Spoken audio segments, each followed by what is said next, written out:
Shrimad Bhagavat Mahamanch Odisha registration number 523 by 172222000084 आसंता October मास 24 तारिख रे तार चलित वर्ष चतुर्थ वार्षिक उद्यापनी उत्सव पुरी श्रीक्षेत्र ठारे अनुष्ठित हेबाकू स्थिर करा जायछि।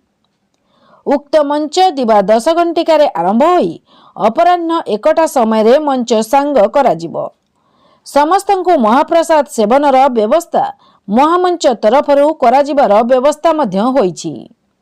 यह सरकारी आईजीआर रे चैरिटेबल ट्रस्ट रूपे सरकारी स्वीकृति प्राप्त एक आध्यात्मिक अनुष्ठान। आपण माने जेउ मानपत्र प्राप्त हेबे सेथिरे मध्य सरकारी रेजिस्ट्रेशन रो नंबर सह स्टाम्प और सभापति मुख्य अतिथिंकर दस्तखत भी रहिबो, जहाँ प्रत्येक सरकारी ऑफिस महल रे कलाकार परिचय पत्र रूपे कार्यकारी हेबो।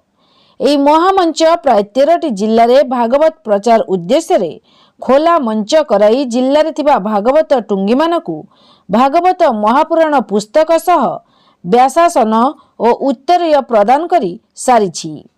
आहुरी मध्य अन्य जिल्ला मानकरे कराजिबार प्रयास जारी रखिछि। एई महत्व कार्य पई आज ओडिशार पुरपल्ली रे केन्द्रापड़ा जिल्लार वासुदेवपुर माँ ब्रह्माणी पीठरे आज को प्राय 4 वर्ष हेब गढ़ी उठिथिबा आध्यात्मिक अनुष्ठान को प्राय समस्ते भूरी भूरी प्रशंसा करि चलिछन्ति। एही पवित्र अनुष्ठान सभापति तपन बाबांक प्रत्यक्ष तत्वावधान रे उक्त अनुष्ठानटी सुचारू रूपे परिचालित होई आसुछि। जेउ माने दैनिक संध्यारे महामंचरे हरिकथा और हरिंक गीत को क्लिप करी पोस्ट करुछन्ति सेमानकु पुरी रे अनुष्ठित मंचरे मानपत्र सह उत्तरीय और पुरी बड़पंडांक करकमल रे गोटिए गोटिए जगन्नाथ विग्रह प्रदान कराजिबो बोली राज्य सभापति तपन बाबा घोषणा करिछन्ति।